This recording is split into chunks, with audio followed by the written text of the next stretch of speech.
Chris Moses here with Gospel Progressions University, and I'm going to talk to you guys about melody and harmony. Now, these two work hand in hand like peanut butter and jelly. You hear a lot of people saying, well, melody is important and, keep your melody on top and all that. Your melody is primary. It's the absolute truth. Your harmony is secondary. You can harmonize. No one melodizes because melody is normally the most prominent thing you're going to hear. It gives a description of the song. Of course, our first instrument that we had was our voice. And, most humans I know can't necessarily harmonize with themselves. There's throat singers, things like that. But for the most part, we have vocal cords that will just give us a single pitch. So when a song is written, we recognize it mainly by its melody and not by its harmony. But harmony is also important. It's an important player in the structure of song and playing. So when you approach the keyboard, keep those things in mind. So of course, with melody and harmony, of course, we have scales. So we're going to take, for example, the major scale, right? In C sharp or D flat major. And I'm just going to show you a basic melody, a very simple melody in it. So what we're going to do is just play this.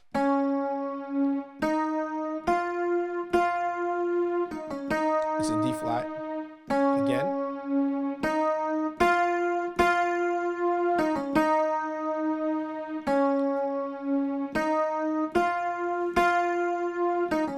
By this time you should have it. So I'm going to do that twice, and I'm going to do the harmony to that.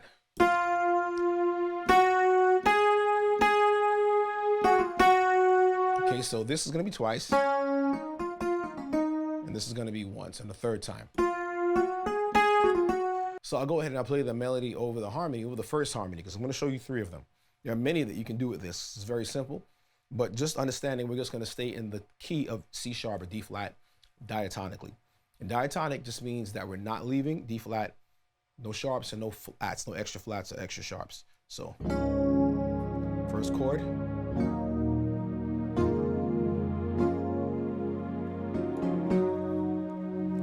Again, 1 chord, 2.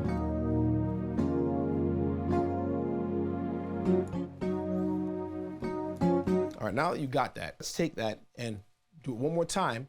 But the second and third time, I'll change it. So what we did was based off of the major scale. We didn't change anything.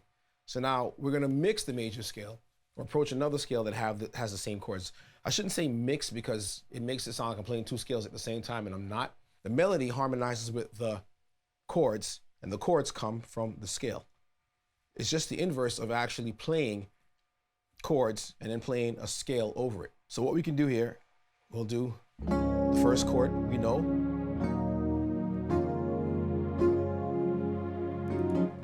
And now we can change it. All right. We can do this. Or rather here, because I'm not going to go up yet. All right, this is our first chord, so it's all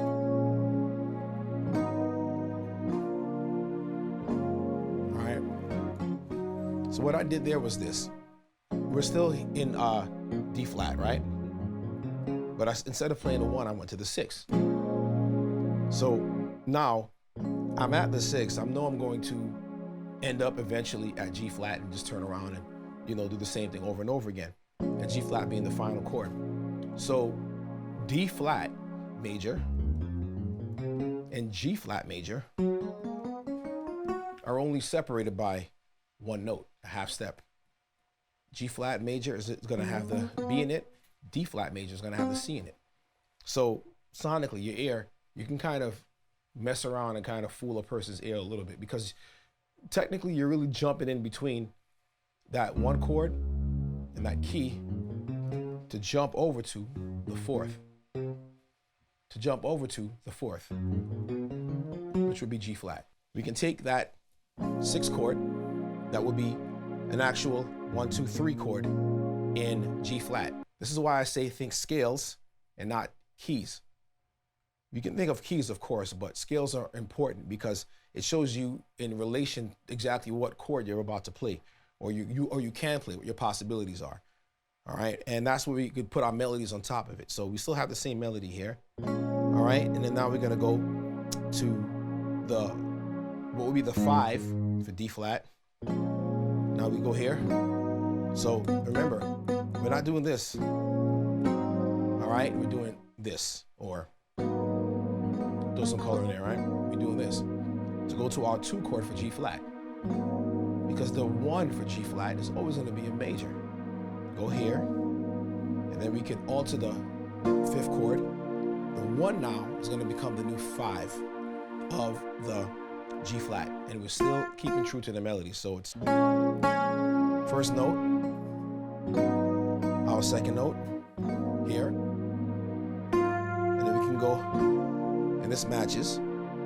So we know that we got the first set of chords from D flat major, and then this chord we know we got it from G flat major.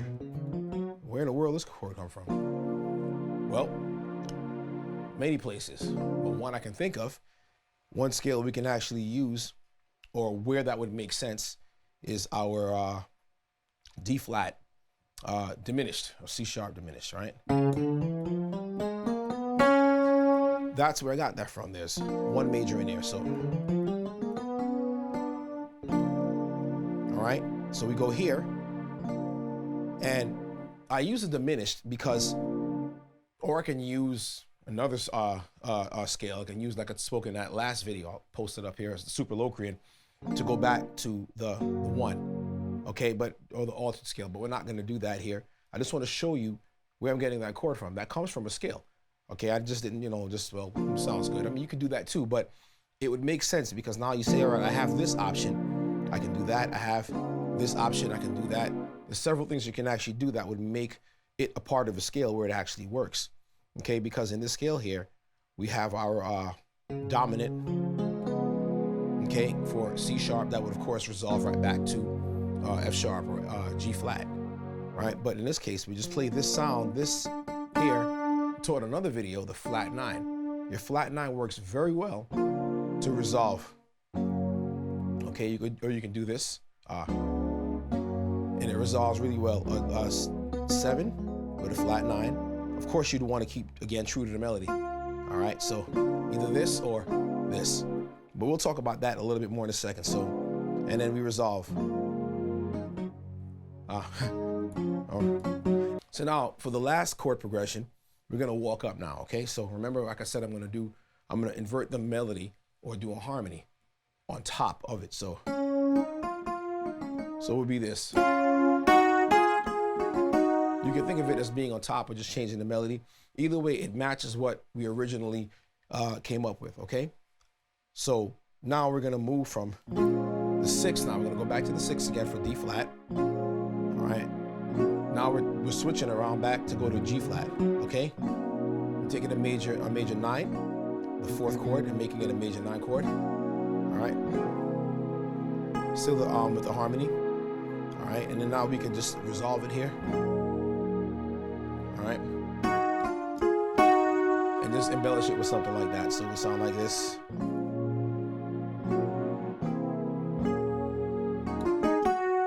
Then you're gonna end here. All right. So what we'll do, let me explain that.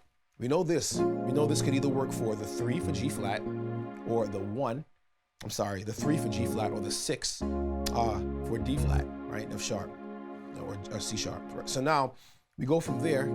And now we have this, now it's G flat still, right? Where in the world did this come from? This is another scale, okay, and it's used a lot in gospel. This is called the whole tone scale, symmetrical scale. It just repeats. So if you ever hear in the movies, you hear that, that's that dreamy, like I'm going for a flashback sound. Well, that's from the whole tone scale, okay? So we can use that because really, I wouldn't call this rootless because we're doing from going to the 6 of C sharp or the 3 of G flat, F sharp, to the 6 of G flat or the 2 of D flat. So in other words, it would be a 5-1 movement if we were referring to E flat. Okay, for G flat it's 3, D flat is 6. If E flat it's 5. So whenever I make chord movements and progressions, I'm always thinking 2-5-1. But I'm thinking of it relative to its major key, all right? So, or major scale. I'm always thinking about the major scale. All right, so this is from the whole tone because you have the notes here from the whole tone, and you can play the B flat in the bass if you wanted to. You had a bass player, and then you could just start resolve. Where am I here? Yeah. So you can do this, and then resolve here, all right?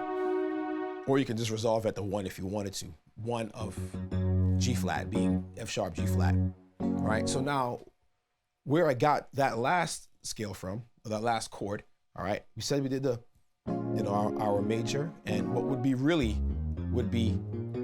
C sharp Lydian or D flat Lydian. I just said G flat because it's the same thing. We move on from that, have our whole tone. Now we're gonna do the final scale here. And the reason why I chose E flat, okay, to do was because of the harmony that I knew it was coming. So I chose E flat, or rather this, because what I wanted to do, right, you can do this, rather.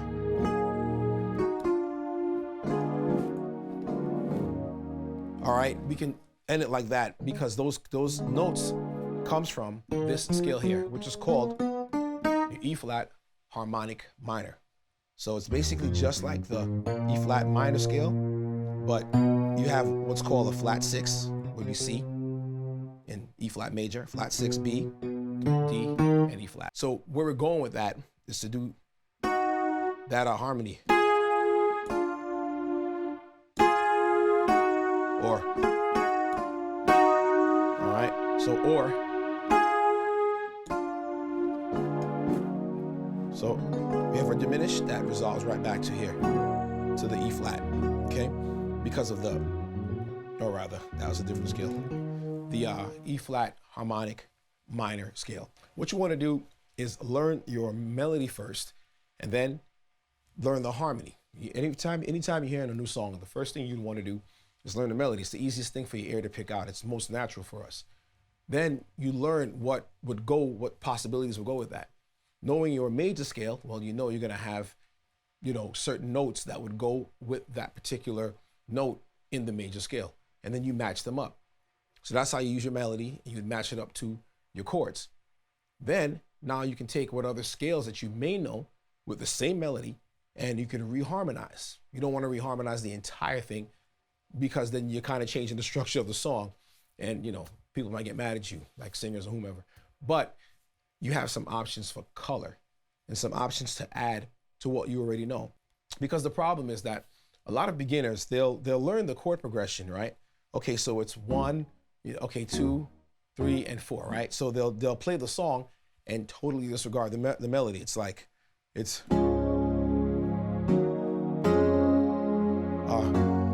what it would sound like. So you're jumping all over the place. There's no thought of the melody in line. It's just 1, 2, 3 here, and so it sounds kind of weird, and it sounds very beginnerish.